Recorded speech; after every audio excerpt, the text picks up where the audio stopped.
Okay, what's up, everybody? Good morning.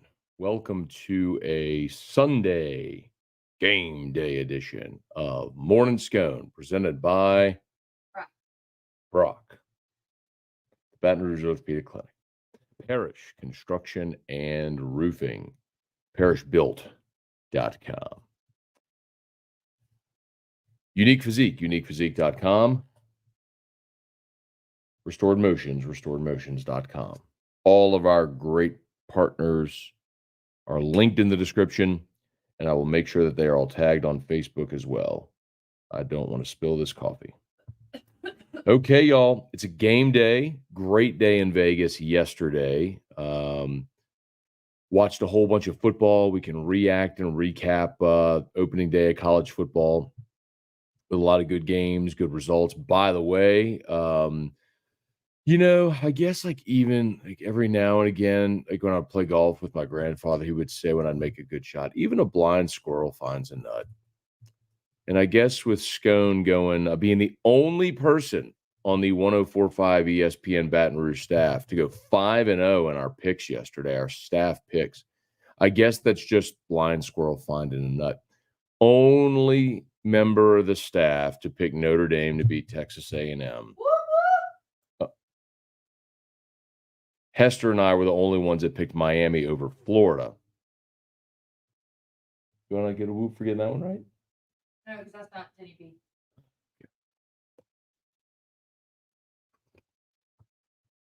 Anyway, good day for Scone, going undefeated in our station picks. Not babe. By the way, my column is up at LouisianaSports.net. Locked on LSU is live already, so if you want to check that out, you can. We'll react to the day. A couple of little news notes, tidbits.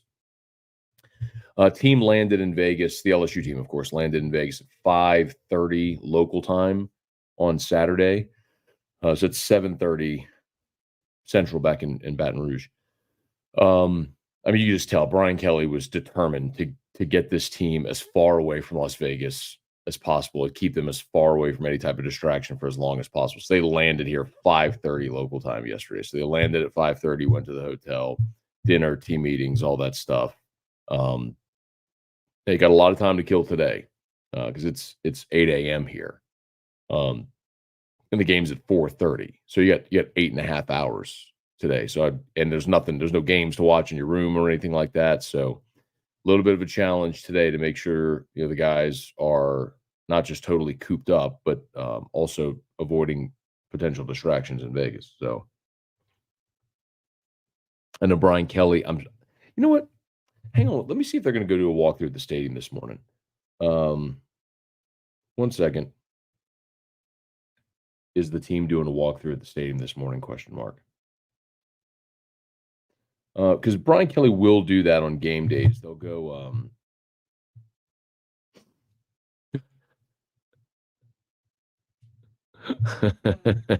Ross Dillon, so stupid. I was trying to connect with Ross and a little later. So Ross was texted. Ross Dillon. Anyway, let me not lose sight of my point. Kelly will have the team go to the stadium, walk through, jog, loosen up a little bit, then go back to the hotel, then come back. It's just a way of breaking up the day. So you're not just sitting in a hotel room. I'm certain they're probably going to do that today. I'm trying to see if I can get that answer. The funny thing about Ross, so Ross, I didn't know this, Dellinger, who were friends, but Deli was he was in Atlanta yesterday for the Clemson Georgia game, which I didn't know. Flew here last night to cover this game tomorrow, which I didn't know. So he texted me and T-Bob last night at 10:26 Vegas time. He said, I just ran into Hanny at Cosmopolitan. Where are y'all?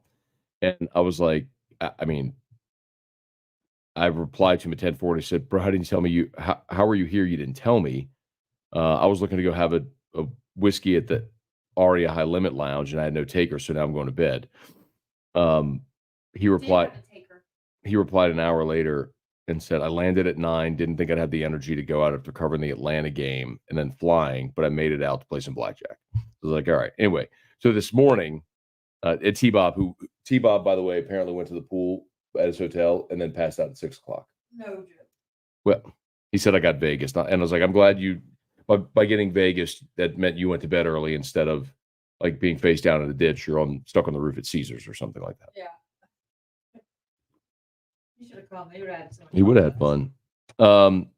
Anyway, so Dellinger was like, I'm at the Marriott, about a 25-minute walk from the Bellagio. I said, only a lunatic would walk for 25 minutes in the desert. He said, well, I'm about to go for a run. I said, on a treadmill indoors? And he said, sure. And he sent me and T-Bob a shirtless picture of him running by the Sphere. So T-Bob said, thirst trap. Is he hot? Ross? Yeah. Oh, I mean, he's a fit guy. You'd have to tell him if he's hot. Okay, let's say some good mornings, y'all. Bama is burning. Good morning. Been waiting on this day all summer. Hopefully they don't disappoint us, man. I like the last 4 years in the opener. Eduardo, what up, man? Good morning. There we go. Nuss bus time. Andy Whitaker. So far, 47 games have been won by 28 or more points. We've had 13 shutouts. 39 teams have scored 45 points. Should FCS opponents go away? Yes, Andy, they should. FCS in group of 5. You wait all year for the season to come, and then you have a day like yesterday where there were some good games, but you look at Ole Miss scoring 70 whatever against Furman. Arkansas is paltry, and they scored 70 against Arkansas Pine Bluff. I'll reiterate, it's the games nobody at all wants to see. There's no point in playing these games. Give me a schedule full of Power 5 opponents, and you're going to have some blowouts in those. You're going to have Miami running roughshod all over Florida. By the way, yesterday effectively confirmed that Billy Napier ain't going to be coaching Florida when LSU plays him in November. He's going to be gone already. That was brutal. And by the way, I had money on Miami in that game. Erica's singing Taylor Swift. Christian, morning, Matt. Game day. Did you reach your ranking goal for Locked On? Thank you for asking. And yes, I did. So when I took back over Locked On, I had 2 goals. One was by the end of July, which is my first full month. I wanted to be in the top 10 of the college shows. I was number 3. And then by the time LSU kicked off against SC, I wanted my average listenership to be back where it was when I left in 2022. And it has surpassed where I was in 2022. So by about 30%, as a matter of fact. So I'm very, very thrilled and grateful to everybody who is subscribed to Locked On, who listens, watches, all that sort of stuff. So yes, I did. As if there was ever a doubt. Hey, Tracy, good morning. Stat Dub. Someone needs to tell the clock to hurry up. Oh, I got Parrish pinned. Andy Boy, Scone checking in from Con. Okay, let's go. Do we say can or con in France? C-A-N-N-E-S. Canis. It is the Canis Music Festival, Film Festival, Matt. You ever heard of that? It's can. Canis. I'm telling you. I know this. Actually, I'm not just guessing. I know this for a fact.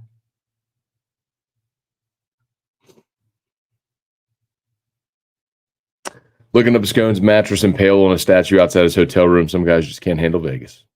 Patrick McDade. I behave. We go to bed early. Randall, can't believe it's game day. Hey, Rex, good morning. Mark, good morning. Kentucky beat Southern Miss in the longest game ever in SEC football. Okay. What, it went overtime? I didn't see it. Melody, good morning. Cliff, good morning. Say good morning, E-Rock. Good morning. Roderick, what's going on? How is Vegas? Vegas is good. Vegas is amazing. Did you like Circa? Oh my God, did I love Circa? Circa Swim was great. That was amazing. Everything's been so freaking fun and cool and easy and just like awesome times. Yeah, we've had the best time. Hunter Eilers, good morning. Game day from Duval. All right, down in Jacksonville. Matthew Rhodes, morning. Talking time is over. Time for the boys to back it up. Let's go. Oh. Hey, David, good morning. Circa was great, man. Really enjoyed it. So Tell people what it is, so they know to come do it. People know what Circa Swim is. I didn't know what it was. Circa Swim is effectively an outdoor.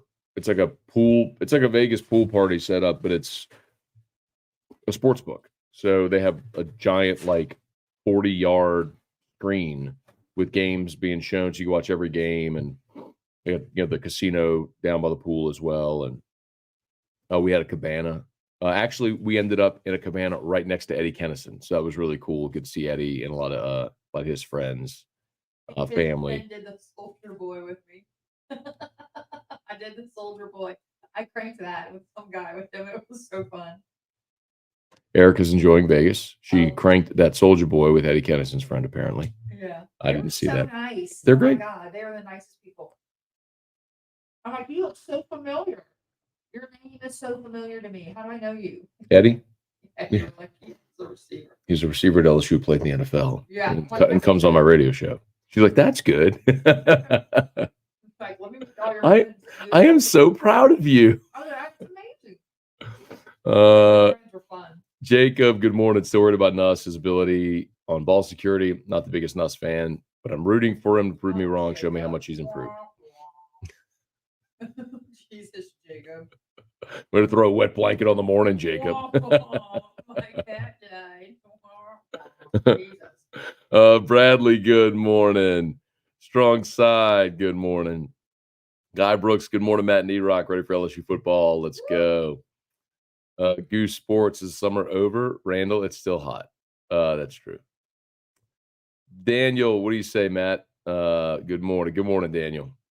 Jordan, morning, Matt. See more number changes recently. Womack's 15, Ryan number 3. Oh, that's because.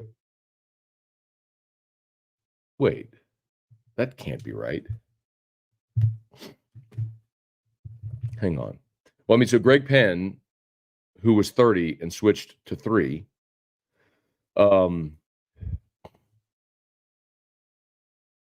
Greg Penn was 30, it switched to 3, and then got the 18, so 3 became available. So that makes sense if... Okay, so Sage Ryan is now wearing 3. Oh, gosh. Okay, that makes sense. So Sage Ryan's wearing 3, then that opened up 15. So Deshaun Womack is now 15. Okay, that makes sense. Wow. Oh, God. Thank you for pointing that out. Because I would have been like, thank you, Jordan, because I would have been like, the hell's 3?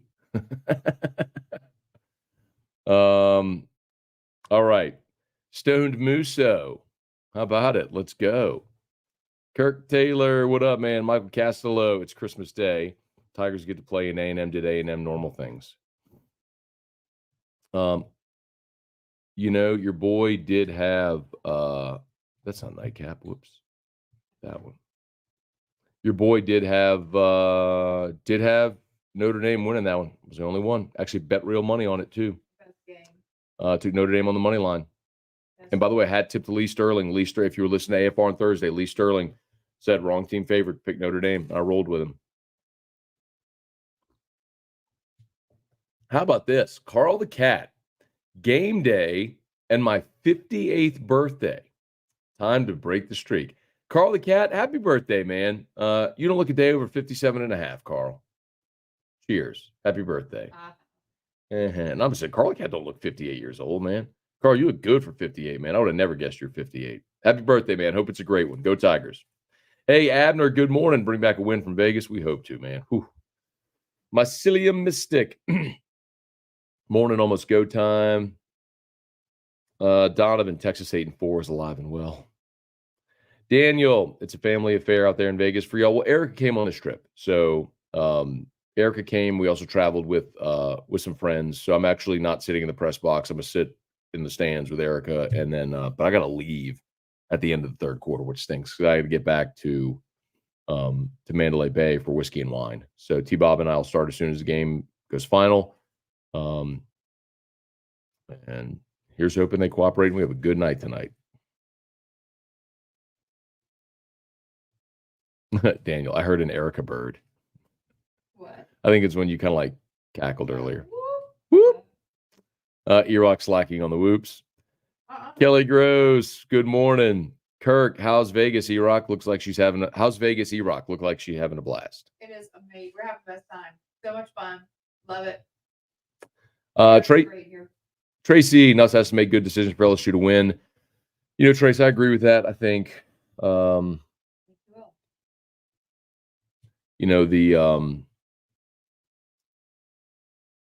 the way this game could go sideways is if you're at your own 20, Nuss misreads a play in the flat, there's a pick six. Like that's the kind of thing that could turn this game sideways. If you don't turn the ball over, I think you're going to win this game because you're going to win the line of scrimmage. Michael Castello, Notre Dame out-muscled them, had more heart and broke their souls. Yeah. Seth Rushing, how about Vandy and Clark Lee? How about it, man? Sure surprised me. I mean, Vandy's win total this year, I think, was over under 2.5. They will most certainly hit that. And man, for that kid, if you missed it, Vandy had a field goal attempt, a 40-ish yard field goal attempt to win the game in regulation. Kid missed it, and so it went to overtime. And Vandy got the ball first in overtime, scored, and then got a stop. I mean, they did it the hard way, so good for them. I mean, a really nice win. It was funny. We were in a sports book at Park MGM, and I tweeted this, but the sports book cheered when Vandy won the way like a parent cheers when their kid goes pee-pee on the potty for the first time. It was like, oh my goodness, I'm so proud of you. That's what it was like for Vandy. Poor Vandy. But a great win for them. Good for them. Randall, going to be a long year for Sunbelt Billy and the Gators. That much I agree with. Mertz. Cam Ward, he's a guy. Cam Ward is a guy. Blake Watson, good morning. Who do you think benefits more with helmet communication? Lincoln Riley offense, Blake Baker on defense? It's the offense. It's absolutely the offense. The offense can but still the helmet comms turn off with like 15 seconds left. So, I mean, you could still make more adjustments in those final 15 seconds. But the offense, for Lincoln Riley and his proficiency as an offensive mind play caller, to be in the quarterback's helmet, all in his ear, looking at the defense after they break the huddle, that's just an advantage for the offense. They have microphones for their helmets. Yeah, earpieces. Jaden Burrow, good morning. Deborah, good morning. Matt and Erica, glad you're enjoying your Vegas vacation. Go Tigers. Matt Lusto, game day. Not looking forward to listening to more of the SEC on ESPN theme song. It's even worse than the previous ESPN song. You know what I did notice yesterday? That ESPN has reverted to the old ESPN college football theme song. Dun, dun, dun, dun, dun, dun, dun, dun, dun, dun, dun, dun, dun. Y'all know, if you're old enough, you remember that. But that was like when ESPN used to have the 6:45 kickoffs, and boy, LSU played on in a ton of those. It was the Mike Patrick and Ron Franklin, not Mike Patrick, Ron Franklin, Mike. Not Mike Patrick. Who was it? Y'all know it was Ron Franklin. Was it Mike Patrick?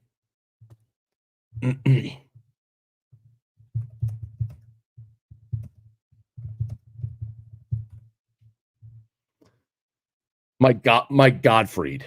That was it. And Adrian Carson on the field. Ron Franklin, Mike Gottfried. Bum, bum, bum, bum, bum, bum, bum. I loved hearing that yesterday. Ronnie Calhoun. What up, Ronnie Calhoun? Good morning, man. Hope you're doing great. Sweet, what's going on? Craig. Good morning, everyone. Happy game day. Hope you're all having a fabulous Jimbo Fisher type of day. Send me the money. Probably Jimbo. Andy, what's going on? Let's see. Ryan, sorry about yesterday, Matt. I'm ready to rage. You're sorry about yesterday for what?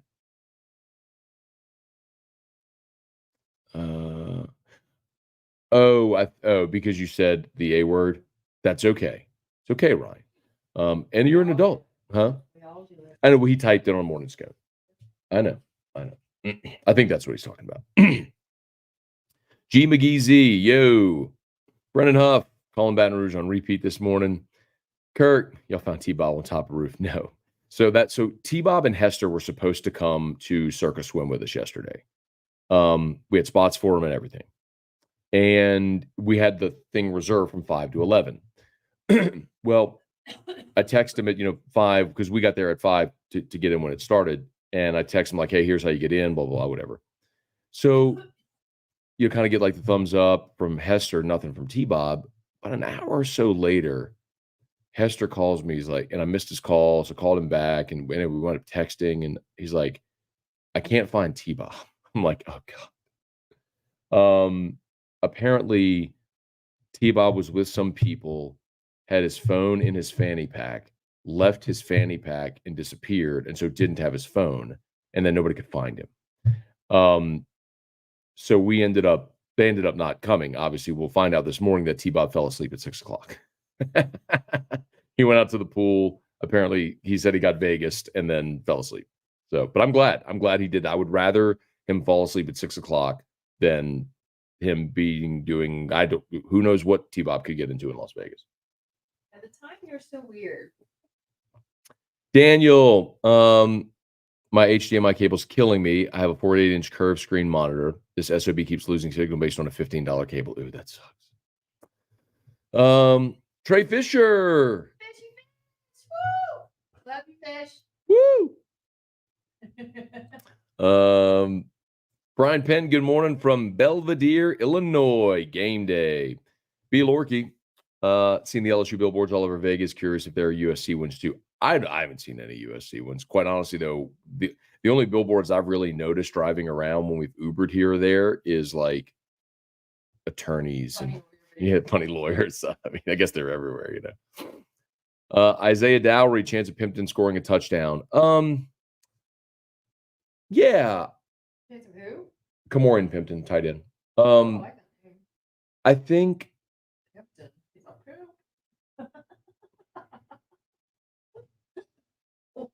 If I was a guy, Ed Wallace going to be Pimpton for sure. Got it. What's his number so I can cheer for him? 88. There are 437 people watching live. Thank you all so much for that. Do me a favor, please smash the like button, subscribe to the channel. If you're on YouTube there, Facebook, please like the Matt Moscona page, follow the page, whatever, and share the post. We appreciate you so much for being there. I'll get back to the comments. Just a quick reminder about all of our sponsors. Brock, they just launched another year of the free Friday night clinic for high school football Friday night. Big shout out to Brock. It's a weekend, so the after-hours clinic's open. Parish Construction and Roofing, got a roof issue, we'd love to help you out. Parish is pinned in the chat. Unique Physique, semaglutide, tirzepatide, you've heard about it. The once-a-week injections for weight loss. Everybody knows somebody on one of the shots, right? You want to learn more, Unique Physique, you can do the whole thing telemed, and they can ship your medicine anywhere in the country. So you never have to go into an office, and they can ship it to your home. So just make it super convenient. And then, of course, Restored Motions, restoredmotions.com. Shout out to Crystal Poche. If you're in pain, book a session with Crystal Poche, restoredmotions.com. Chance of Pimpton scoring a touchdown. Here, listen, is he capable? Absolutely. I'll be very interested to see what red zone personnel groups LSU goes with, because I think my point all along has been, if you're going to put Pimpton on the field, who do you take off the field? Now, maybe with no Chris Hilton, they'd be more likely to go to a 2 tight end set. I told you all in one of the red zone possessions we got to see in fall camp, they ran, so like the offense had first and goal from the 4, for example, and they ran a play where Mason Taylor lined up as the H-back and looked like they were going to run power, and Pimpton was on the line on the right side, so they did have 2 tight ends in. They faked power. Nuss rolled right. Pimpton just emptied into the front right pylon, dumped it to him, touchdown. So I think they definitely have that play in the playbook. I don't know if there is we're in Vegas, so we could do a player prop. I mean, Pimpton to score a touchdown, you probably have great odds, and that's a good sort of moonshot, I would think. So, but my real question about that is, again, if you're in the red zone and you want to put Pimpton or Trey'Dez Green on the field, like, who comes off the field? That's the part. Do you take CJ Daniels off the field? Do you take Hiron Lacey off the field? Do you take Mason Taylor off the field? I don't think that you're doing that. I guess you could go empty, so you take the back out off the field and put in an extra tight end or receiver. But if that's the case, and Nuss has to be really on point with no running back in to protect. Ryan Stadler, I wanted this game since 2006. Daniel Blount, T-Bob has too many girls to be cut. What was I cutting up, man? It's just an adult having fun. He's fine. Devin, good morning. Good morning. Good morning. That's a lot of caps lock, Devin.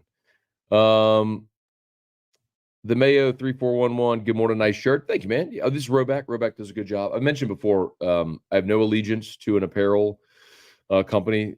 This is Roback. They sent me these last year. I really like them a lot. There's another company called Alon, A-L-O-N, and it's a Louisiana company. And as I understand it, they use the same manufacturer. So the quality of the shirt, it's almost like the feel, the style, it's almost identical.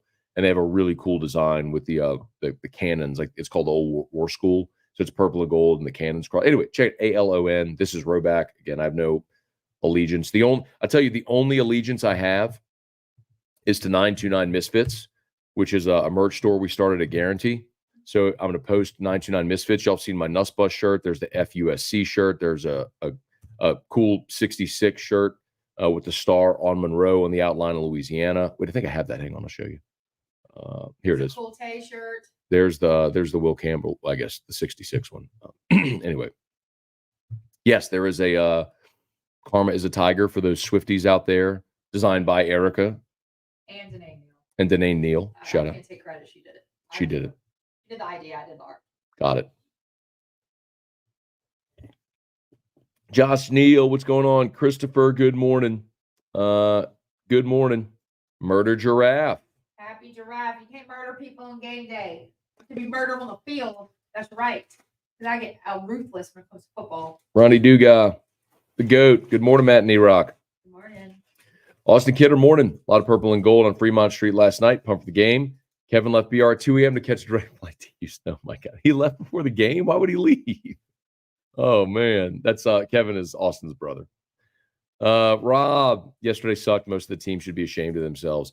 I'll tell you, should be ashamed of themselves, Rob, are the schedulers who scheduled such a heinous lineup of games for the first full opening day of college football. Good on Miami and Florida for playing. Good on Notre Dame and Texas A&M for playing. By and large, the rest of college football, shame on you for doing what you did. The one who knocks, confidence level in the defensive tackle position tonight. Yeah. I think there's going to be games where that doesn't go great. When you face a really good offensive line, I don't think USC is a really good offensive line, which is why I think LSU's defensive front holds up. Now, I do believe that LSU's defensive ends are good. I think Savion Jones, Braden Swinson, Deshaun Womack, Paris Shand, I think they got plenty there. And I think the freshmen, Kalaj Cobbins and Gabe Relaford, are talented guys that could find a way in pass rush situations onto the field as freshmen. The interior of the defensive line, there's legitimate questions. Look, Jacobian Guillory is your best guy, and I hope he has a really good year. We'll see how Gio Paez does. Again, he's a guy that was a 3-4 end at Wisconsin, now playing his more natural 3 technique on the inside and a 4-3. Those are your first two, right? Jalen Lee and Sean Washington are next. For all Brian Kelly's talk about Ahmad Bro this week, I don't see it. Because those are your first 4 I talked about. And then you've got, after that, JVR Suggs and Kimo Makaneoli, who I'm not super high on, playing a big impact. But that's 6. Don McKinley, then Ahmad Bro. I mean, we're talking about your 8th defensive tackle. I mean, maybe he, as the course of this season goes along, earns reps. But hard for me to see how he works into a 4-man rotation at defensive tackle. Chad got 2 parlays still alive. One is LSU money line. The other is USC +4. LSU 31-29, and a laugh all the way to the bank. That'd be awesome. My play's on the under in the game tonight. I haven't looked at if the lines moved, if the totals moved, but my hope was I would see that money come in on the over, and then we'd see that number pop up a little bit. Yeah, it's up to 66. So it was at 64.5. It's up to 66. I'll probably continue to watch it and see if it goes higher, and then I'll end up playing the under today. So waiting on that apparently proved to be fruitful. Reed, happy game day. Got irrationally angry when Fowler and Herbie kept calling it 2-minute timeout instead of warning. Is that an NFL copyright thing? It's not an NFL copyright. It's just college football is calling it the 2-minute timeout. They're not calling it the 2-minute warning. They're calling it the 2-minute timeout. Like in the college football rules. That's what they're calling it. Shane Danos, good morning. Good to see you, Shane. Please tell Jamie I said hello as well. Roll Tide 99. Time to see LSU notch another opening week win in the SEC. I hope so, man. The one, I shouldn't say one, I guess 2 bummers in marquee games where Florida got rolled and A&M lost at home to A&M and Florida both lost at home. So I don't know. I shouldn't say bummer. I mean, a bummer if you're cheering for the league. I'm not cheering for the league, but I will tell you all this from a playoff perspective. The Notre Dame win, y'all, that almost effectively locks up a playoff spot for Notre Dame. Like, follow me here. I know it's week 1, and you're going to say it's a gross overreaction, but I want you to look at Notre Dame's schedule with me, okay? So at A&M, by far, is their most difficult game on their schedule. They just won it. So now they go Northern Illinois, at Purdue, Miami of Ohio, Louisville, Stanford, Georgia Tech, all at home, by the way, Navy, Florida State, Virginia, Army, at USC. I mean, Notre Dame, like, I don't even know how this happened this way. But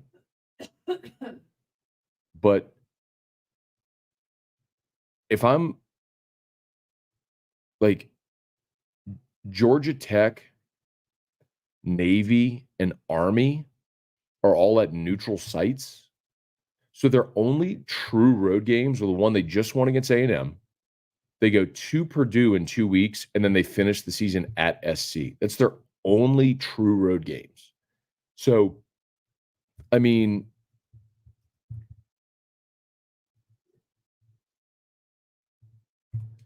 like, remember, for Notre Dame,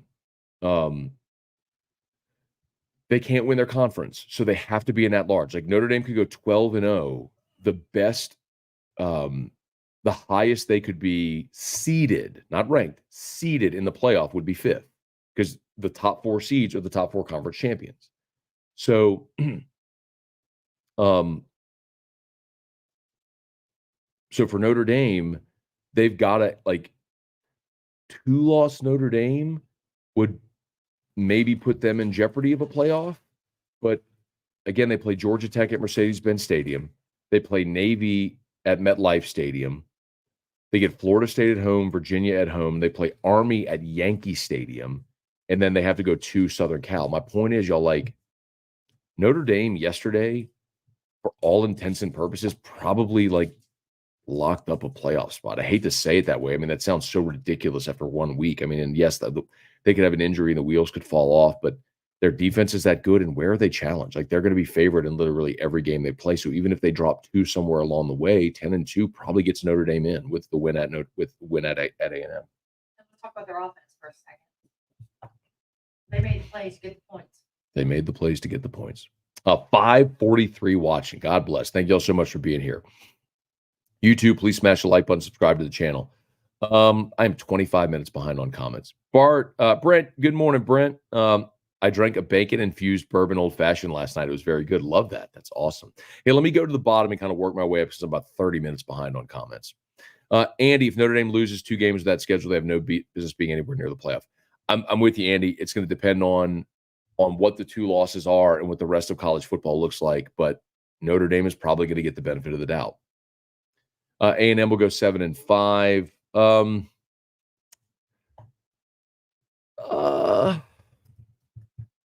Like,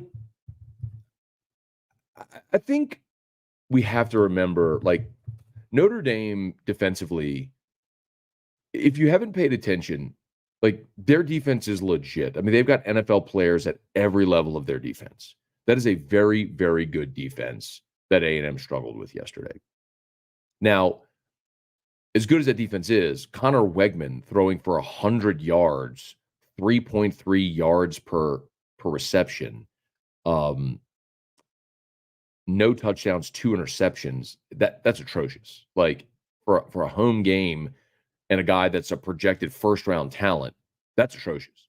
Now, A&M goes to Florida. You want to talk about 2 teams that could have that's a real, swing game there. A&M at Florida in 2 weeks will be fascinating.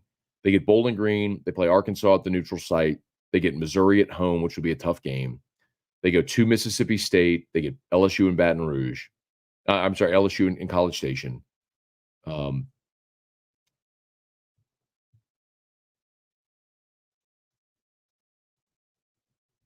world. If I get out, but you can't see me. Correct. I gotta take a shower. Watching her. Ronald, Ole Miss is scheduled so weak. I agree. Oh. It's one of the reasons that I have Ole Miss in the playoff. I have Ole Miss minimum 10-2, and I think they make the playoff as a result. I think it's Georgia, Texas, Ole Miss are my top three from the SEC, and if they get another one in, I think it comes down to LSU, Bama, Tennessee, Missouri, one of those based on tiebreakers, however it may go, gets in. Ryan DeLon in Cancun, 31-30. I'd take it.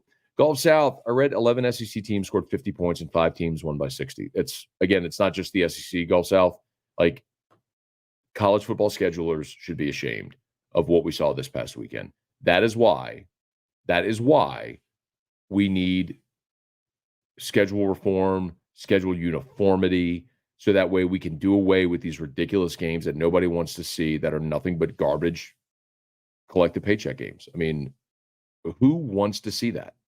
Like Notre Dame and A&M delivered yesterday. That was a really competitive game.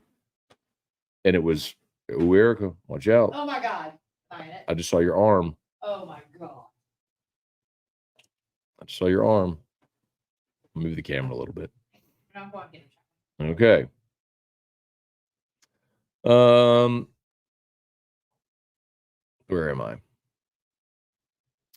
When does pregame show start? Yeah, so Hanny is 5 hours prior to kickoff. So if you're back home, 6:30 kick, 1:30 start for Eagle 98.1 game day. Tremaine, what's going on? What are you doing for the game? Probably meeting Russ at Mandalay Bay before the game. Yeah, so that's where we plan to go. I got to be on with Hanny at 12:55 local time, so that's 2:55 Central. But so I'll be on this. So we'll be at Mandalay Bay probably around noon or a little after, 12:30 maybe. Yeah, any news on Chris Hilton? So I did make a call yesterday. I was told on the official ledger that Hilton is doubtful. So and I kind of heard that throughout the week that he kind of didn't progress as much as they had hoped. And that's a real bummer. But anyway, I did talk about this on Locked on LSU. So if you're not subscribed yet, please check out Locked on LSU. Look, there's almost 600 people watching live right now. And there's a lot of people watching for the first time. So thank you, everybody who's new. I guess it's a reminder, if you're new, smash the like button on YouTube, subscribe to the channel. Facebook, please follow this page on Facebook and share it and all that stuff. We do morning Scone every day. It's usually 7:15 a.m. Central Time during the week. Weekends varies a little bit, goes a little longer, but we appreciate y'all for being here. But yeah, anyway, on Locked on LSU, if you would go subscribe to Locked on LSU, I'd appreciate it. Any podcast app or on YouTube. I gave you the update. The two things that were notable, LSU landed, or a few things. LSU landed in Vegas at 5:30 on Saturday, 5:30 local time. So Brian Kelly just very clearly trying to keep his team away from here for as long as possible. So they landed at 5:30. They were supposed to be at Mandalay Bay. They moved to Resort World, which is farther down the strip. The Mandalay Bay is like the epicenter. There's the giant LSU tailgate party today at the House of Blues inside Mandalay Bay. That's the alumni deal. It was told there's over 2,000 people, and it was a hard sellout. Like I tried to get in, and I have a great relationship with the Alumni Association. They're like, it is a hard sellout. It's not their rule. It's the House of Blues. Like they have a capacity limit, and they're like, that's it. There is no more.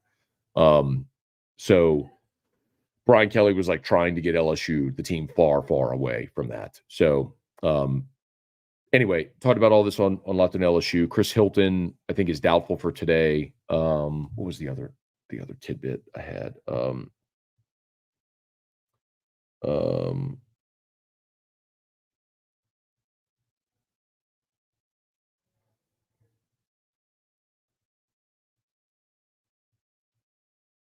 Waiting on.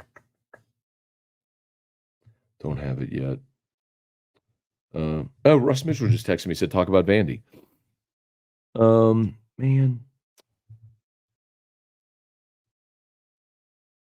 That was the other thing. I'm a little surprised because of how this played out throughout camp, but I think this is the right decision. So one of the things I was also told yesterday is Josh Williams is going to start at running back, but I think the plan is going to be to ride Caleb Jackson based on what kind of one of the conversations I had yesterday. Listen, this has been a lot of you agree with this. I know. I think there's a lot of LSU fans very excited about Caleb Jackson because of his high ceiling and what we saw in short doses last year.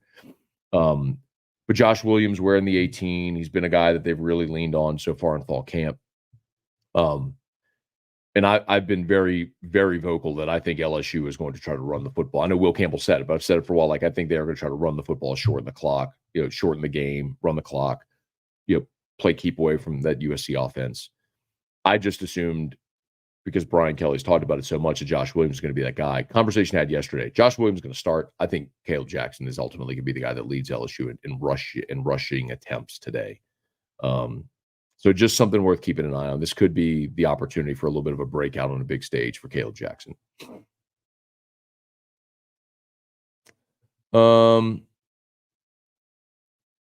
Let's see. Kyrie, how many years till Notre Dame joins the conference? The only way, Kyrie, I could ever see them joining a conference is if not being in a conference holds them out of a playoff opportunity. But in an expanded 12-team playoff, there's more of an opportunity now for them to make it. So I think it's less likely now for them to join a conference than it would have been before. Tiger Diver ready for whiskey and wine tonight. Looking forward to it as well. Hey, Ashley, Megan, good morning. Notre Dame's biggest challenge will be Georgia Tech. Maybe. We'll see what USC is like by the end of the season, but Georgia Tech's looking pretty good. Yeah, crazy. Notre Dame's toughest game was against a mid-SEC team. Stat Dub, 5th seed is the best seed you host. That's true. You do host, but you have to play the extra game. You don't get the bye. I'd rather have a bye. If you gave me the option, would I rather play a home playoff game or have a bye? I would take the bye 100 times out of 100.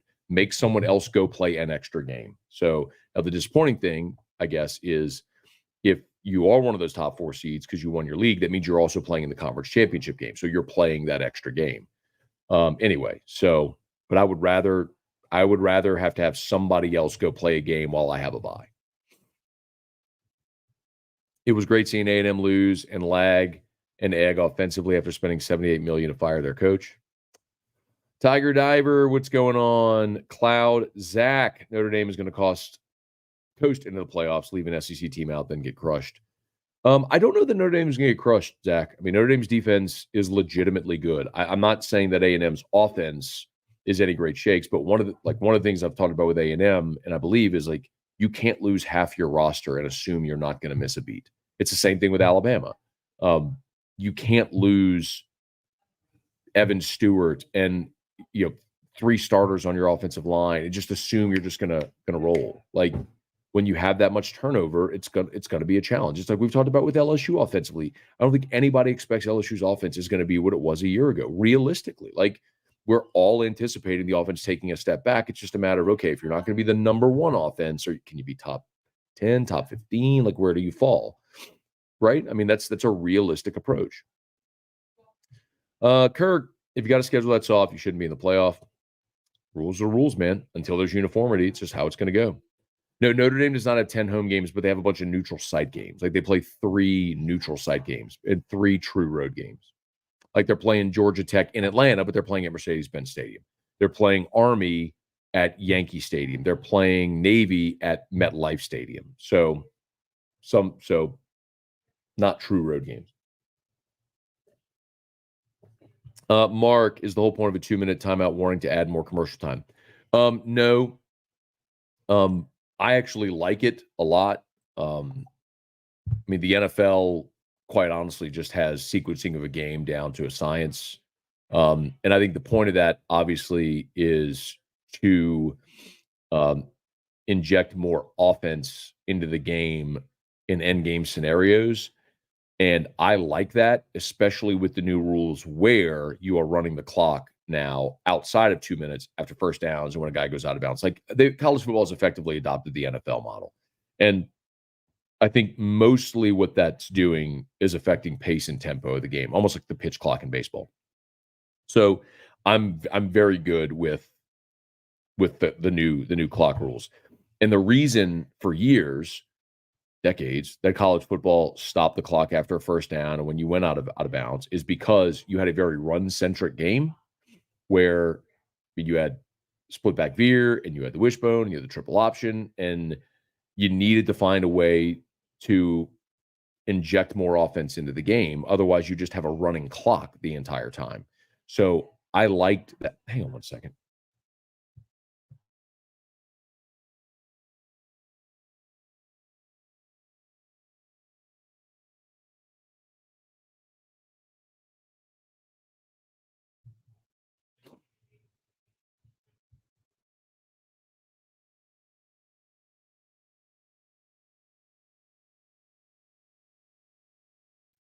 Okay.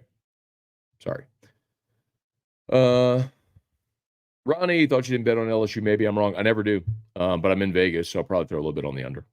I usually don't bet LSU games like ever because I don't ever trust myself to be completely impartial, but I do like the under in this game. And I think there's great value on it. So and I'm in Vegas, so I'll probably make a bet on it. Andrew Scott, what's good? Robert, if Nuss can keep the interceptions to a minimum this year, we're gonna have a hell of a year. I think that's a giant key to the offense going. David Pollack had a good point. He said USC won't run much power, so the speed of LSU's DB and linebackers will compensate for a weak interior defensive line. That is a good point. But you see a lot of zone concepts. I mean, I don't know that like Missouri last year. I don't think they were running power with Cody Schrader. They ran a lot of zone schemes. I mean, that's kind of what rushing offense is. But I guess I do get it. I mean, if I'd almost prefer a team to line up with a fullback and try to run right at you, at least telegraph what you're doing. Drew Boogie, are we getting whiskey and wine tonight? Is a bear Catholic? I want to use the other one, but I can't on Morning Scone. So you know the old saying, like, is the Pope Catholic? Does a bear poop in the woods? So sometimes you mix, like, in a way of comedic timing, you mix them to go like, does the Pope poop in the woods? Is a bear Catholic? But yes, of course, we're doing whiskey and wine. So T-Bob and I will be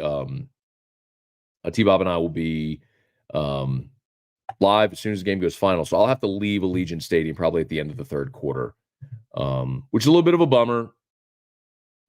But hopefully the game is well in hand by then, and it's no big deal. So,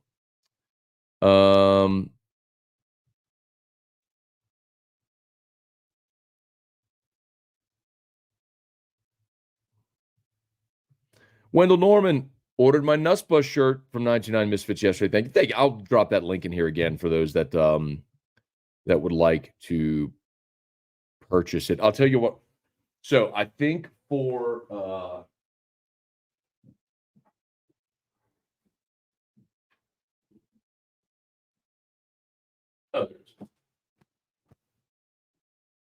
what do we think for post game whiskey and wine? I think I'll have the FUSC shirt. Also available at 99 Misfits, and then this is said Nussbus shirt.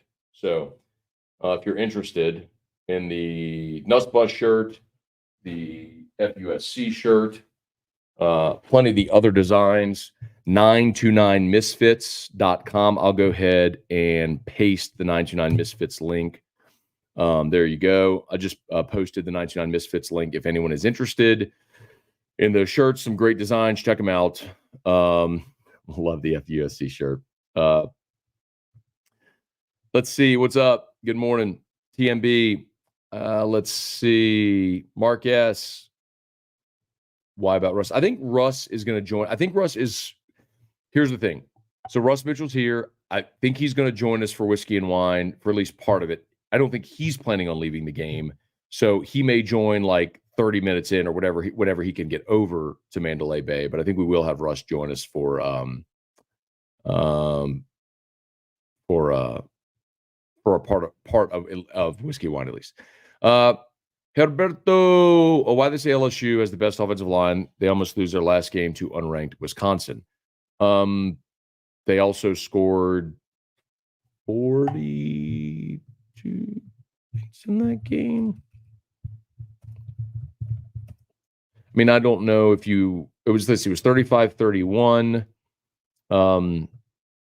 LSU, let's see. Nussmeier threw for 395. LSU ran for 4 yards a carry. I mean, the almost lost that game had nothing to do with the offense. The almost lost that game had everything to do with the fact that you were atrocious defensively.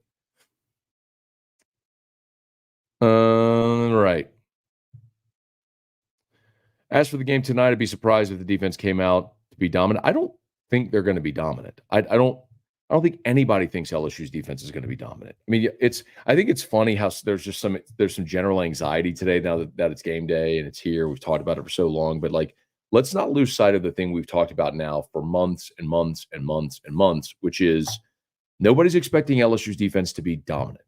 Nobody's expecting LSU's defense to be great.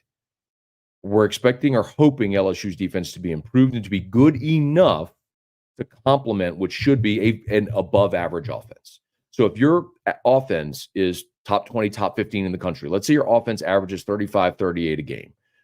Great. Can your defense be top 60? If they can, well, then you're in a really good spot because then you're going to have a chance to beat anyone you play. Remember, you lost 3 games a year ago, and your defense in those 3 games allowed an average of 48 points per game. So it's not about being the best defense ever, the best defense in the country. Like, for example, here was your points per game last year. LSU 45.5, Oregon 44.2, USC 41.8, Oklahoma 41.7, Georgia 40.1, Memphis 39.4, Notre Dame 39.2, SMU 38.7, Liberty 38.3, Kansas State 37, Texas State 36, Penn State 36, Washington 36, Michigan 35.8, Texas 35, Ole Miss 35. Right. So, like, that's the range. Can you be so? I'm not saying score 48 a game. Can you score in that range, 35, 36 a game? I mean, I just told you Michigan and Texas, they were both playoff teams. And Washington, Michigan, Texas were all in order. Washington 36, Michigan 35.9, Texas 35.8. That was 3 playoff teams. Can you go score 35, 36 a game and allow and just be competent defensively? That's the thing. Nobody's saying they need to be dominant defensively. I just need them to be competent defensively. I just realized I could put this here.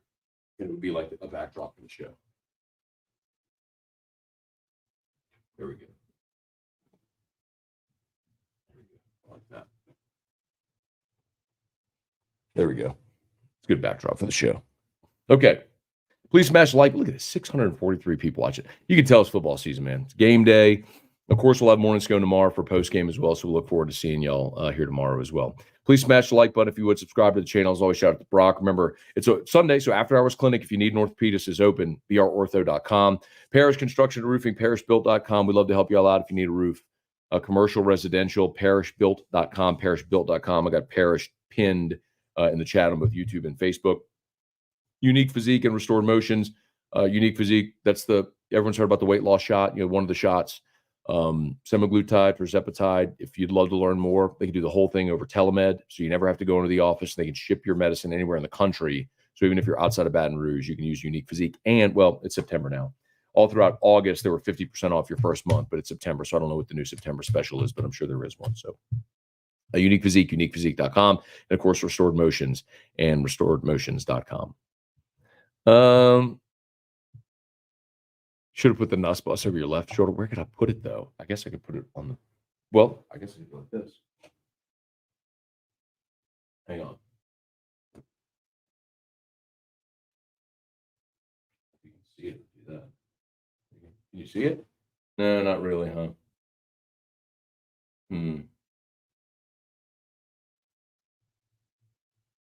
Or I could do this. Hang on.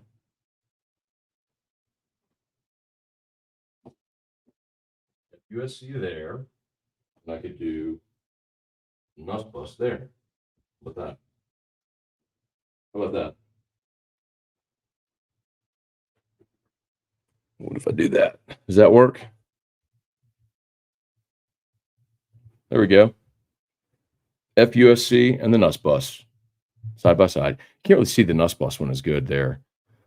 You can see FUSC pretty clearly. I love it. Y'all go buy a shirt then, man. Go explore the merch store. There's good stuff in there. No, I just posted 99 Misfits. There's good stuff. I think you'll enjoy it. if you got ideas for anything you want to see, let's go get all of our radio stations apparel and swag in there as well. So check it out. Poor Matt keeps repeating common sense because so many fans don't get it. That's okay. Austin, I just think today is an anxiety-filled day for people. Can the defense not give up 3rd and 20? That's really where I am with this. Like, I'm expecting points. I've given my score. My final prediction is 31-27. I like LSU in a game that's where both defenses both offenses try to shorten the game a bit because of what happened a year ago defensively. Danton Lynn was at UCLA last year, and his first year at UCLA lowered their points per game allowed defensively by 100 yards per game. I think you probably see something similar. Again, I don't think either of these defenses are dominant. I think both new quarterbacks, you probably have some growing pains. It's a tough draw. I just think when you look at both these teams who are very similar, I always, when I'm looking at a game that I think is pretty evenly matched, I look at quarterback, coach, venue. And in this instance, venue is probably a push. It's a neutral site. There's a ton of LSU fans. I think there's going to be a lot of SC fans arriving today. Quarterback is a total push. These guys are mirror images. Coaching, Lincoln Riley and Brian Kelly are both great coaches. They've both been to the playoff. Kelly's been doing it obviously longer at more places and all that stuff. But Lincoln Riley is a great offensive mind, one of the best in college football. So with all that being equal, I just look and I say the single best unit on the field, offense, defense, LSU, USC, anywhere, the single best unit on the field is LSU's offensive line. So if LSU tries to line up behind that line, run the ball, shorten the game, I think they should be. I'm confident in their ability to be able to do that effectively. So that's where I land. On a close game, I like it going to the under. I've told you all this all week. I was waiting for this game to get closer. Sunday, public bets the overs. I think a lot of money is going to come in on the over, the only game. People are thinking bad defenses, good offenses. The total's up to 66. Yesterday it was 64.5. I'm going to wait and see if I can get it even higher than 66. But I do like a play on the under in this football game. I think LSU wins a close one and a play to the under. If the defense gives up one less point than the offense scores, it's all good. Saw a lot of that last year.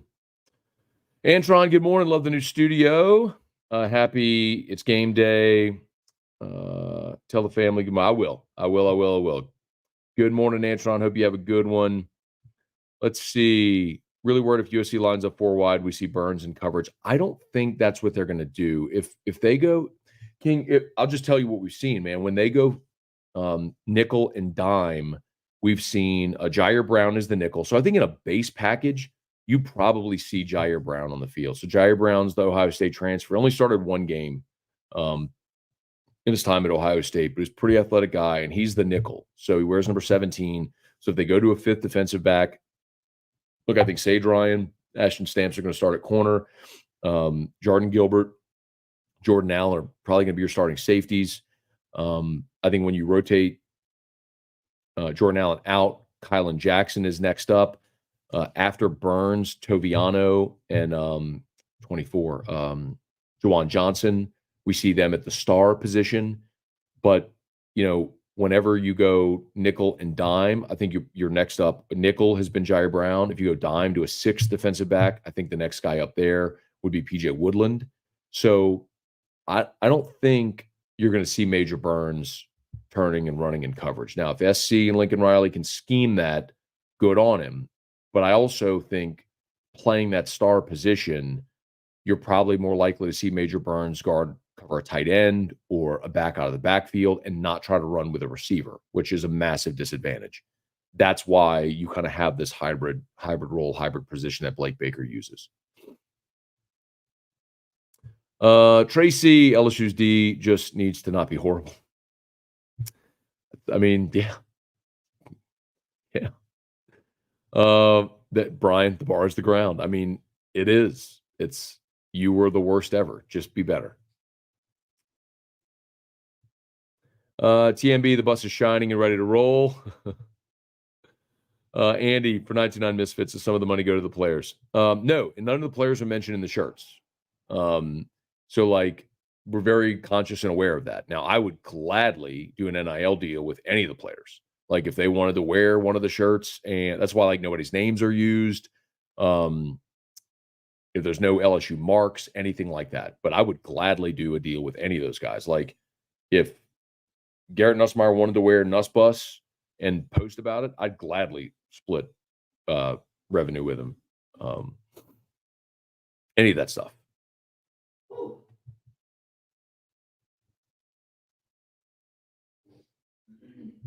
Tate hit my first 3-leg last night with Notre Dame +3. Got LSU -4. Cap off my second one. Let's go. All right. I don't think either team's defense is going to be dominant. I agree. Destin Tiger, is Sloan better than Denbrock? I don't think you can say that, man. But I want to say this too, okay? I think Joe Sloan is going to be fine. I do. Like, I did not have a lot of confidence in Jake Peetz in 2021. Peetz had never been a play caller. Ed Ogeron, the way that story went, he effectively called Joe Brady and said, who could run your offense? And he said, you got to hire Jake Peetz. And so he hired Jake Peetz, which was stupid. It was just a bad decision. Jake Peetz was not in any way prepared for that role. Sloan has been an offensive coordinator. He has been a primary play caller. I think he is one of those really bright, young offensive minds that is an ascending coach. I think Joe Sloan is going to do great, and then ultimately is going to get a head coaching opportunity. Like you see a lot of young coordinators that do well, they parlay that into a head coaching job. We just haven't seen it around here in a while because you had Steve Ensminger, who was not interested in trying to become a head coach, and you had Mike Denbrock. I'm not going to say Denbrock wouldn't be a head coach if the right opportunity came, but he's at the point in his career where go be the highest paid coordinator in the country. Anyway, Denbrock was fantastic. I said this all last year. Everywhere he's been, he's a proven play caller. I was am a big Mike Denbrock fan. I'm talking about as a coach. Okay. Anyway, so they're not mutually exclusive. Denbrock can be awesome, and Joe Sloan can still lead this offense and be a very good play caller, coordinator, and I think he will be. So if you asked me, who would I rather? Well, of course, I'd rather the more proven commodity. But that doesn't mean Sloan can't be great, and I think he will be. Like, I think Joe Sloan will be LSU's coordinator for 2 or 3 seasons. They'll run really good offenses. He'll become a higher profile name. People will know his name, and then he'll be sought after for head coaching jobs. I think that's what's more – that's the path that happened ultimately with Dave Aranda. We just haven't seen it a lot here lately with more established coordinators that weren't necessarily looking to jump. On college football final, Dan Mullen looks giddy about the outcome of the Florida game. Oh, jeez. Oh, nice. Speaking of Catholic, Barry Remo scored a touchdown for Southern last night. That's awesome, man. Dude, I remember, so Barry Remo was a running back at Catholic High, who's now at Southern. I remember when Barry was in the 8th grade during COVID, they posted a video of him doing a workout where he got a shopping cart full of bricks and was just pushing it up and down his driveway. That's how he was working out during COVID. Barry is one of those guys that if he were 2 inches taller and 15 pounds heavier, he's an SEC back all day, every day. But a lot of teams just looked at his size and went, no. So he's at Southern, and I think he's going to be awesome. He is a very talented back. But I'm pulling for him. So glad to hear that. Gulf South, what hotel are you all at? We're at Aria. But all the pregame stuff will be over at Mandalay Bay. All right. Let's see. DJ Love and Woody Marks, X Factor and Southern Cal to win. Woody Marks, for those who don't remember, that's Jaquavius Marks. Actually interviewed him last year at SEC Media Days. He was at Mississippi State, and he's at Southern Cal now, and he's called Woody after Toy Story. I think I actually have a picture with him from Media Days last year. Let me see if I can find it. I don't actually – I think Woody Marks is a good player. I don't know that I really, truly agree with you that that's the differentiator. I'm almost positive I have a picture of Woody Marks in here.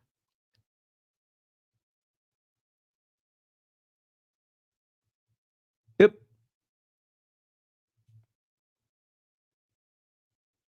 Media days last year, Woody Marks from Mississippi State. So,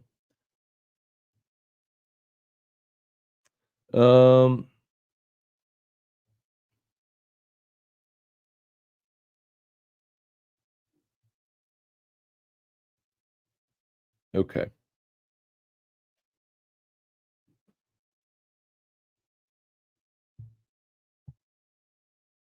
Ooh.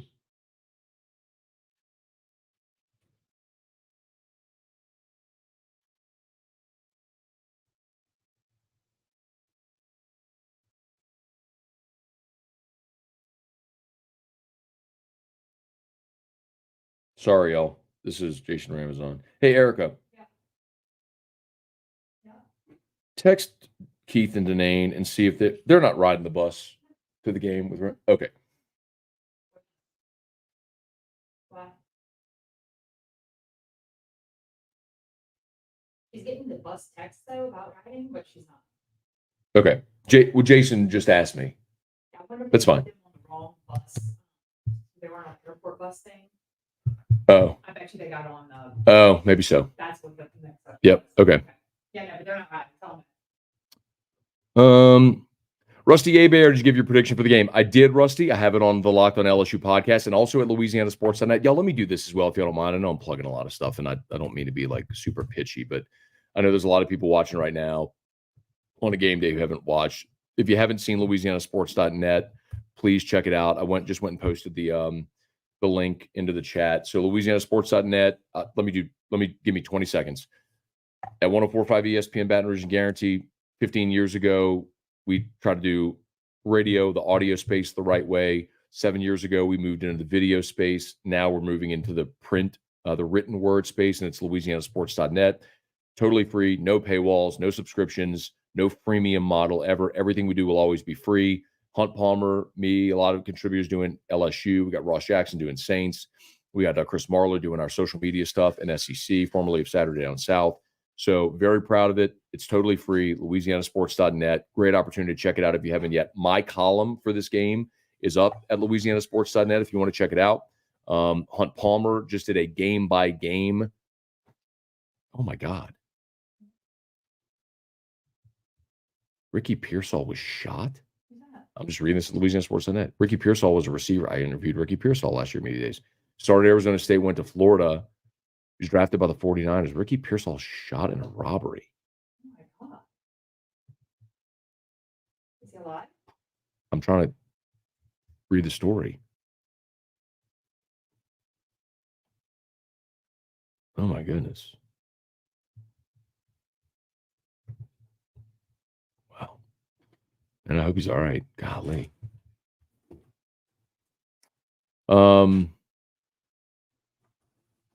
Jason Horn, Elijah Steele, Swinson is in 4, at least according to his Twitter.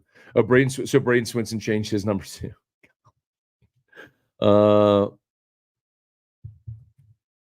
That doesn't surprise me, I guess, with the 18s and the 7s being announced. So with Harold Perkins going from 4 to 7, Swinson is now. Hang on, I'm looking at it right here. So yeah, so these are the uniform changes. All right, so Sage Ryan moved from 15 to 3 because Greg Penn was in 3. Now he's in 18. So Sage Ryan's wearing 3. Braden Swinson's in 4 now with Harold Perkins going from 4 to 7. Deshaun Womack went from 16 to 15. So Deshaun Womack's in 15 now with Sage Ryan giving that number up as well. And of course, Greg Penn's in 18 now also. That thing's flashing at me. All right, please smash that like button if you would. Subscribe to the channel.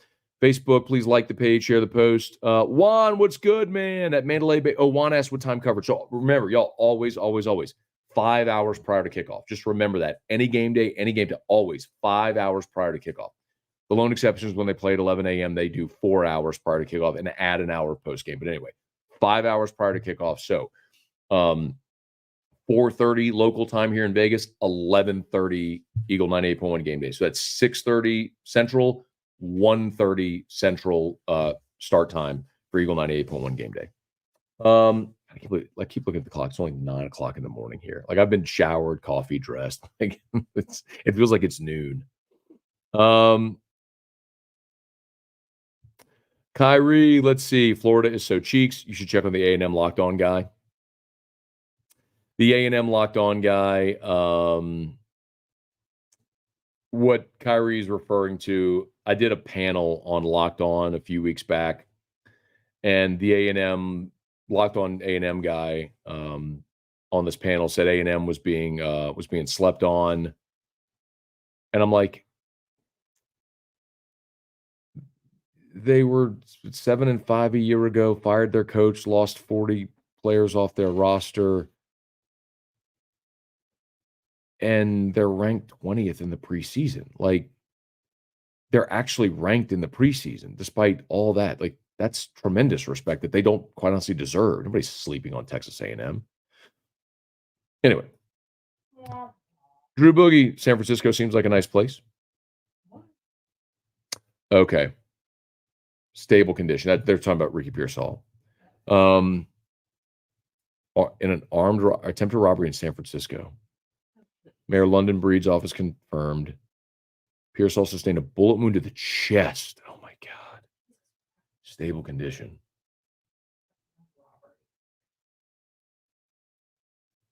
Ugh.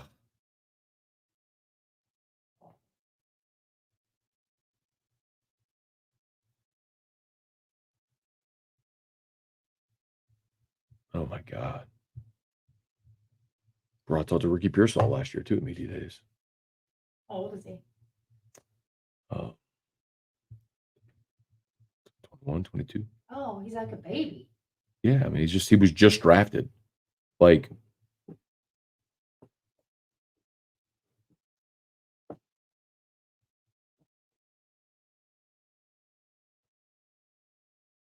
yep. It's me, Ricky Pearsall, Media Days last year. Golly. It's unbelievable. People are freaking crazy, man. Let's go be nice to people. What are we doing? Shooting people. God, dog. What? Rob, and get your own stuff if you want to rob.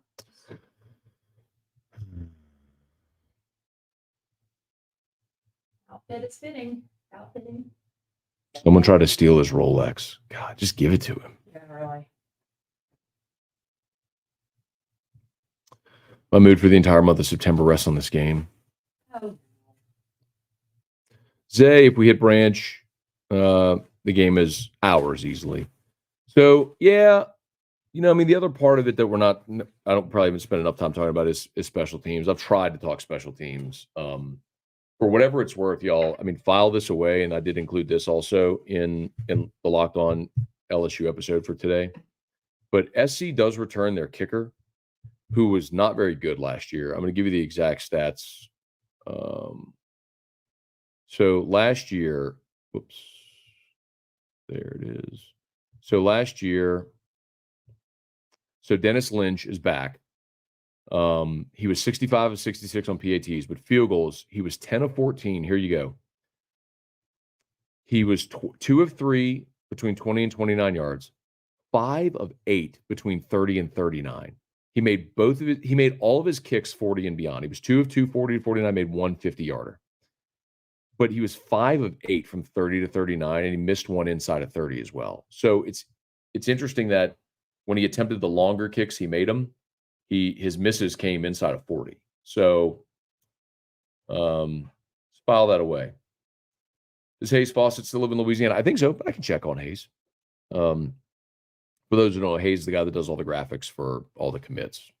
Chance, yesterday there were so extremely lopsided scores. Do you think teams are doing that to position themselves for the playoff? No, remember, a lot of those games, Chance, were already scheduled before we knew there was going to be an expanded playoff. This is just what's happened. Like, this is how people schedule. They don't schedule marquee games to begin the season. That's why LSU and SC and Notre Dame and Texas A&M, these are outliers. Miami, Florida, because you're we're just not going to see a dramatic improvement until there is uniformity in scheduling, which I hope comes, where everybody agrees to do the same thing. But I think we start to see that change whenever we go to a uniform schedule model with the power leagues. And I think that only happens when you see a collective agreement among the power leagues. So, all right. Someone asked if Walker Howard played. He did last night. Austin Simmons is the backup, by the way. Walker Howard's running number 3. He was 0 for 2 last night. He did play, but was 0 for 2. Chase, good morning. Let's see. Clayton Knight, good morning. Dabo got to go back to selling houses. I mean, either that or he's got to agree to start using the transfer portal and NIL. And if he doesn't, you've just seen what's happened to Clemson. They're just not elite anymore. How does Brian Kelly handle punt situation if deep inside the goal? Does he take a safety versus punt? No, they'll punt. They got to take a safety. Again, I think the way that they use the punters, I think Oxendorf will be your directional pooch punter, like if you're trying to pin him inside the 20. I think Peyton Todd, if you're punting from your own 20-yard line, you need a boom one. I think that's Peyton Todd. So, see. And as far as Logan Diggs, Carl, I don't know that Logan Diggs is back from his torn ACL. He did not have a rushing attempt yesterday. I don't think he played. I don't think he's back from his torn ACL yet. Let's see. What am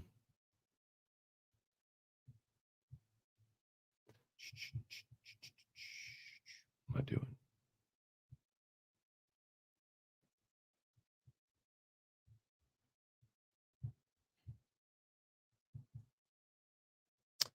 All right, y'all.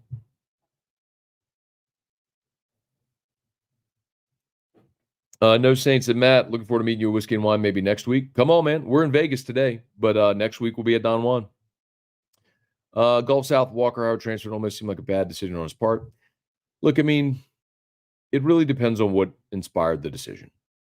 Because let's be honest, if you were still at LSU, he'd still be sitting behind Nussmeier. Or maybe if you were still at LSU, Nussmeier would have transferred. But I don't think first of all, when he left 2 years ago, I don't think they anticipated Jackson Dart staying because nobody thought Jackson Dart was going to win that job. They thought Spencer Sanders was going to win the job from Oklahoma State last year, and Dart would transfer. Well, Dart won the job, and so he had Dart, Sanders, then Howard. Well, Dart now, not only did he win the job last year, but he returned again this year. And so it's a risky run. Let's see. Silo, seen Jack Betch made a sick catch before half. Next, okay. The fumbled. Right. Okay. Matt's Alabama burning episode, best of all time. Thank you. I enjoy doing them. All right, we might be about done. Clayton Knight asked about the sphere with LSU graphics. Not that I've noticed. Not when I've driven by it. I haven't seen it. So, but I was told that they did have the LSU helmet on the sphere. I didn't know because LSU posted that last week, the helmet on the sphere, but they took all those posts down. So I wonder if maybe they were asked or told to take them down. But what's your shirt? I saw the sleeve. I was like, what is that? Amazing game day outfit. Oh my God, amazing game day. Christian said, how many rush yards does E-Rock predict LSU will have? She was clutch with the predictions last season. Ooh, okay. Well, this game, rushing, we're going to have 313. LSU's going to run for 313 yards? But that's rushing, you said. Yeah. Is that running and rushing? LSU's going to run for 313 yards. No. LSU is going to. I did Jaden's passing yards, I think, last year, right? It was the game against Florida. Right. And that was the game that won him the Heisman. I'd say we're going to rush for 213. 213. If LSU runs for 213 yards, they're going to win this game. Okay. What do you predict? I hope it's 213. I think 160 maybe is a more realistic target. 313. Let's go, E-Rock. 213. 213. The GOAT, if you're Brian Kelly, what's your game plan to beat USC? Yeah, man. Talked about it a ton already. And I think we've seen what they're going to try to do. Will Campbell told you what they're going to do. I think they're going to run the football, try to shorten the game. Defensively, they have simplified things to an almost incredible degree. And they're going to try to make USC drive the length of the field and go, instead of like having 3-play touchdown drives that are quick, make them go 8, 10, 12 plays down the field and offensively try to run the ball and run clock and see if you can. Your shoes look so good. Thank you. Fire. 280 passing, 140 rushing. I would love that. I mean, if LSU ends up with those numbers, you're talking about 400 yards of offense, and I think they win the game if those are the numbers. We'll see. Okay, y'all. Mark, would you please Tiger bait Cody Worsham for me? If I see Cody, I absolutely will. I need the LSU hype video ASAP. I don't know that they're doing hype videos. I haven't seen it anyway. Normally they release hype videos like where they used to release them like on Thursday. So, okay. All right, y'all. We might be done here. When are we going down, Eric? Oh, you're not even dressed. 11. All right, 11. 9 o'clock. What? Wait, Amazon called me.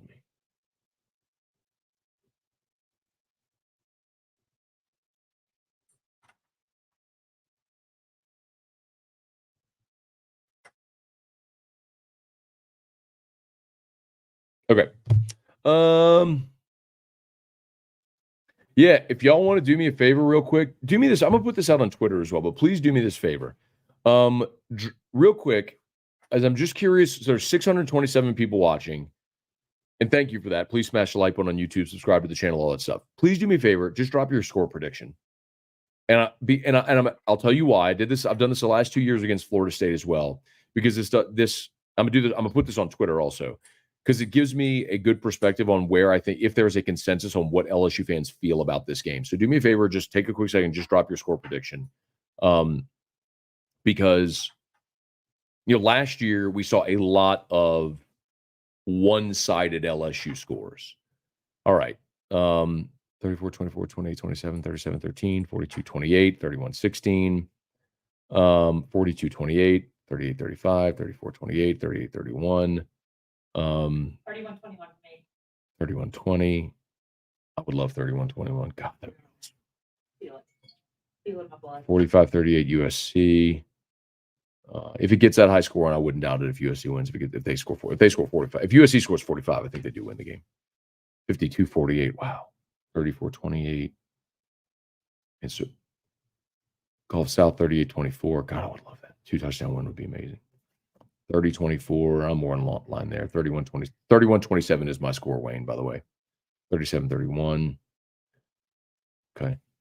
I was curious because, and thank y'all for humoring me and indulging me on that. I was curious because 31, 27.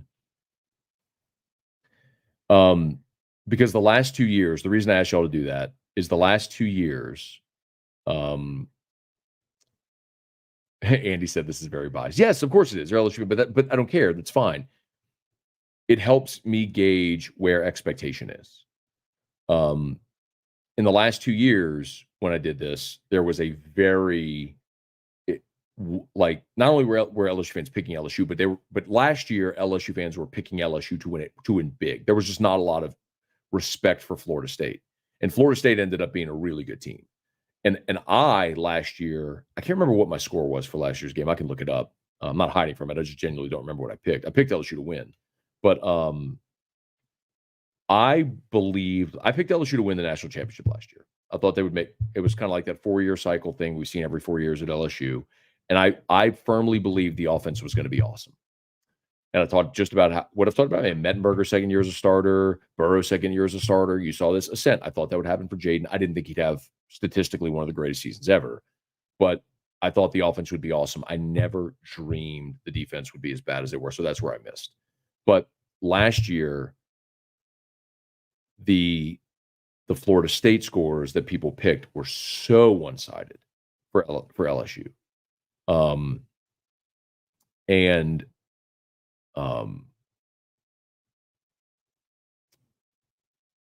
Yeah, I mean, Ralph said homer, Matt. Ralph, I don't know that anybody would ever call me a homer. I mean, I don't know that that's really where I've kind of like carved out my niche, like as being the LSU homer.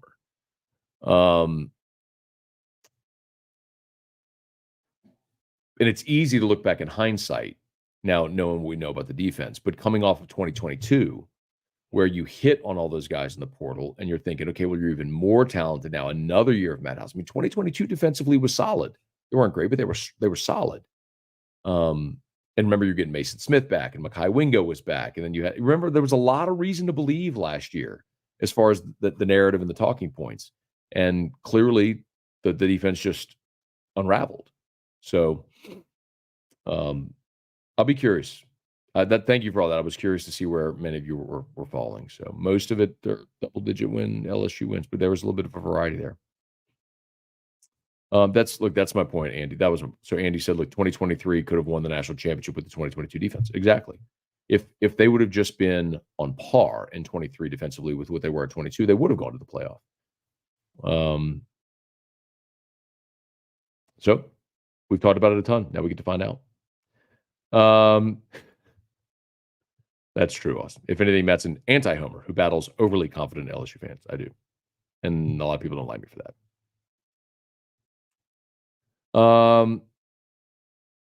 Yeah, but Ralph, that wasn't the case last year. I will, Tommy. Thank you, man. There wasn't the talent. Like, remember, you had Harold. Again, it's easy to say in hindsight, but going into last year, we're thinking, man, you got Harold Perkins back. You're getting Mason Smith off of injury. Remember, Mason Smith going into 2022, we were all high on what he was going to be. He got injured in the first defensive series. You had Mekhi Wingo coming back. You still had Jacoby and Guillory. Like, we felt like, hey, look, they were good in the secondary that first year with all those transfers, but they actually upgraded talent. Denver Harris was a 5-star. Deuce Chestnut was all ACC. Remember, like, this is what we were talking about last year. So it's so easy to say with the benefit of hindsight, like, oh, you're a homer. They were terrible. The talent drop off. None of us were talking about talent drop off last year. We were pumped for Mason Smith. We were pumped for Harold Perkins year 2. We were pumped Mekhi Wingo was back. Oh, wait, here we go. Okay, the team is not going to the stadium before the game. They're going to do their walkthrough at the hotel. I just got that confirmed. Gordy traveled with the team yesterday, so I just asked him. So they're not going to the stadium this morning. They're going to do a walkthrough at the hotel.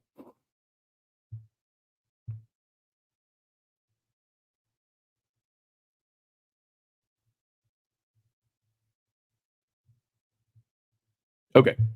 All right, I got to go. Thanks so much for watching. Y'all are awesome. YouTube, smash the like button, subscribe to the channel, Facebook, like the page, share the post. As always, y'all, sponsors, they're linked in the description on YouTube and they're tagged on Facebook. Andy said, have fun laying in bed for an hour while your gets ready.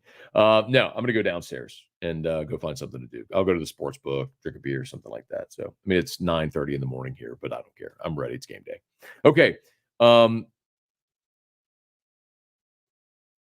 Wait, all right, Christian, how do you feel LSU matched against their SEC opponents? I don't know that anything I saw yesterday changes the way I feel about LSU season. Okay, y'all have an awesome day. Go Tigers. Eagle 98.1 game day at 1:30 Central. Whiskey and wine with me and T-Bob as soon as the game goes final on the 104.5 ESPN YouTube and Facebook. We'll look forward to seeing y'all there. Have an awesome day. Go Tigers.